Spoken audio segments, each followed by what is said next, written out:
The Texans are only getting started, making more moves day by day. Nick Caserio restructuring contracts, cutting players. There is so much the Texans can do, and they just saved some more cap space. We're going to break it down on Texans Digest, including Shaq Mason being released, as well as another player's contract that's been restructured. Texans have about $10 million in cap space. But first things first, if you are not subbed to the channel and you're ready for all Texans news, this is the place to be. Hit that sub button. Make sure you don't miss an upload. First things first, Shaq Mason. The Texans are scheduled to release him on the post-June 1st release, creating $9.4 million in cap. If they were to do it pre-June 1st and try and get money for free agency, it would only be around $2.5 million, which would not be great. Now, that is huge because Shaq Mason, no offense to him, he played in 15 games last year. He was pretty bad.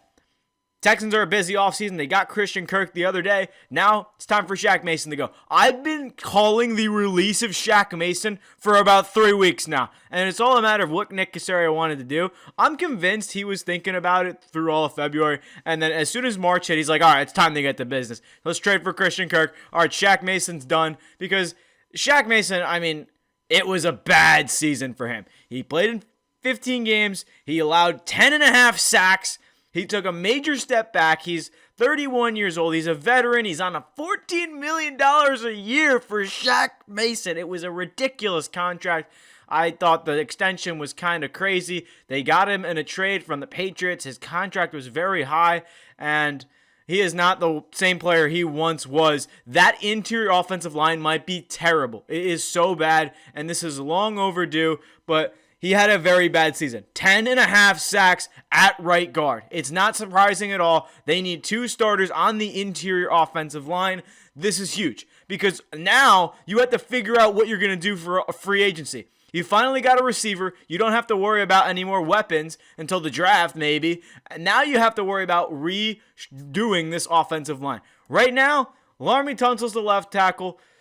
Jarrett Patterson's the center, and depending on where Titus Howard ends up, I don't know why he's not on here, but Howard will be the left guard or he'll be the right tackle. So you can play around with that however you want. You can go get Ronnie Stanley, put him at right tackle. I don't probably think that's the best idea because there's honestly not a lot of players available, but Stanley's contract would probably be pretty big. The Texans have some space. They got around $10 million now that they have restructured Azeez Al-Shaair's contract. It was originally a 3-year, $34 million contract. He was originally due $9 million in base salary, so the Texans create around $6 million in cap space. That's pretty solid, so that's a big move. The Shaq Mason, the only unfortunate thing about this is that because of the release for June 1st, now that $9.4 million will not be accessible until after the draft and after June 1st, obviously post-June 1st cut.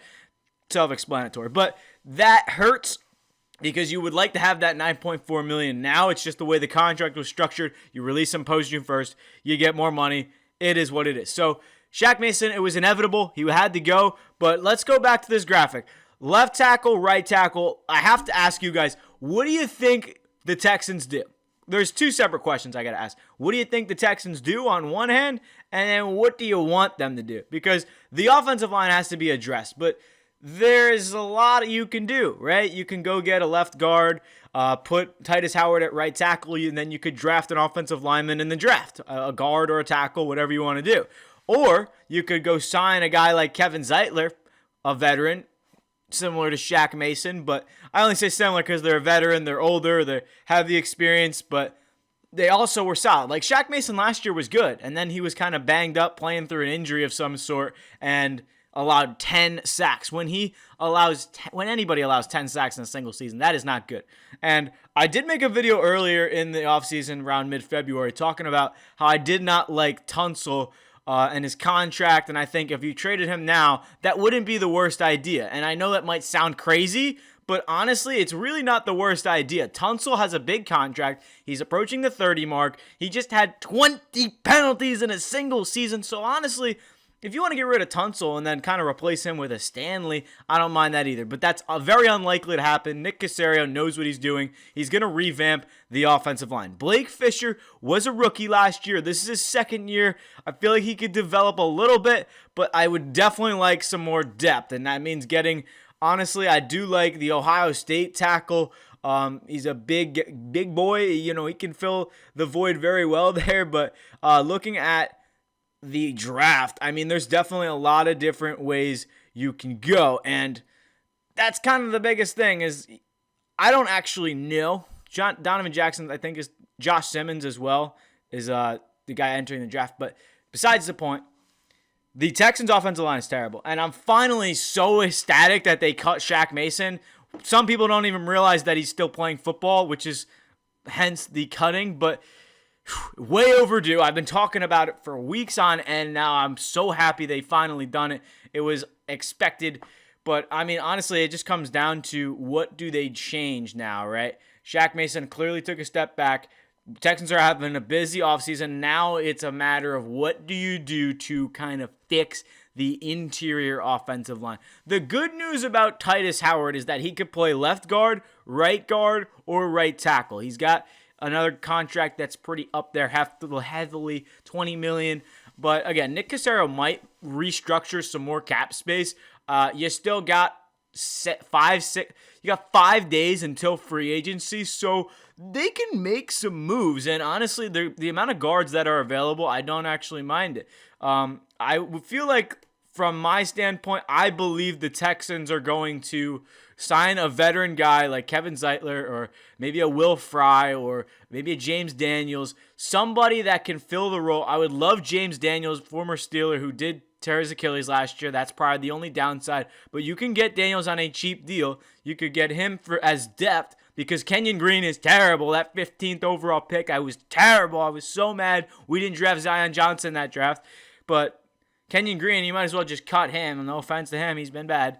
But the O-line's not the greatest. And this is where you can finally relax, because the Texans have a plan this offseason. They got Christian Kirk. Honestly, going after Jonathan Allen wouldn't be a worst idea either. The Commanders just cut him. Texans need interior defensive line as well. So if Nick Caserio can create about $5 to $10 more million in cap space, I really do believe this team can be a top 10 team next year.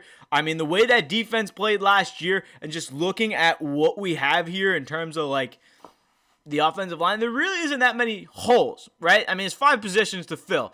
Tunsil's a lockdown solid one. Howard's another guy. Patterson's been good. Scruggs can kind of play center as well, or guard. I don't mind Juice Scruggs, but I don't think he's a great guard. He was a good center at Penn State.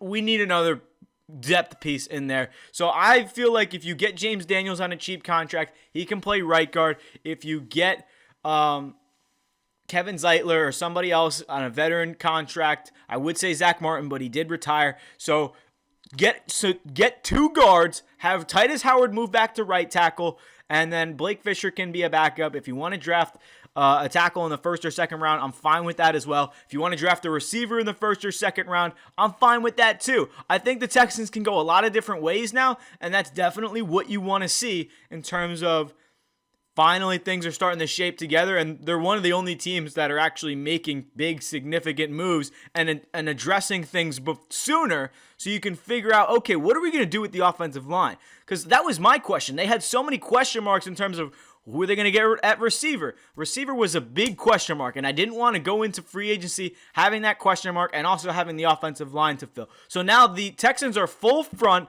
focused on the offensive line, and whenever that gets settled and they finally sign a couple veteran guys, then they can move to the defense and get a couple depth pieces on the defensive tackle and secondary. And the only other contract that you might want to restructure is Dalton Schultz. He's getting $15 million a year. I feel like you can convert some of that to a signing bonus if he's willing to restructure. If I'm Nick Caserio, I don't know if he's doing it because we don't actually know, but I'm calling everyone in the office. All right, Dalton, can you work with me here? We'll give you $5 million in a signing bonus. We got to go get some talent. And then we'll call up, let's say, who's a big contract? Why am I blanking here? We got, I wish I had a graphic for you guys. Excuse me. Let me take a quick think about it.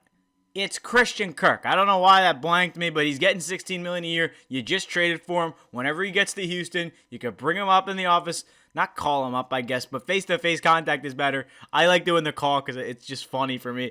All right, Kirk, You just got here. You're in Houston. You've been an injury-prone guy, but we're going to give you $10 million up front in a signing bonus right now. Yep, we can make that happen. All right, boom. Kirk's on a $5 million salary for this season. We get $15 extra million in cap space, and we're going to go get Ronnie Stanley at right tackle, and we're going to go – probably not going to happen, but this is just all hypothetical just to give you guys an idea of what they're going to do. I would love James Daniels at right tackle. I would love right guard. I would love Kevin Zeitler at left guard. There's going to be a lot of those kinds of players that have a lot of interest. There's definitely a lot of players the Texans can go for, but again – as always, leave your comments as to who the Texans are going to go grab. Any thoughts on the season? The draft as well. The draft is a pretty big spot as well. I feel like they're going to draft another receiver just to have some depth because you can't really go wrong with wide receiver depth. If you get like a Tez Johnson or somebody maybe in the second round, I think that would be perfect for the Texans. You go draft the tackle first round and then you trade back and you just get a receiver in like the middle of the second round. I think that's perfect. So thank you everyone for watching. It has been Shaq Mason has been done and Azeez Al-Shaair has been restructured. So the Texans are making moves 5 days until free agency. They're going to go back to offensive line in terms of getting more pieces because CJ Stroud was the second most quarterback sack last season. But as always, thank you everyone for all the support. Appreciate everyone who's subscribing to the channel, all the new subs. Thank you guys. Really do appreciate all the feedback, all the comments. I do see them. So thank you. Really appreciate all the support. And we'll catch you in the next episode. Texans News gonna be firing away.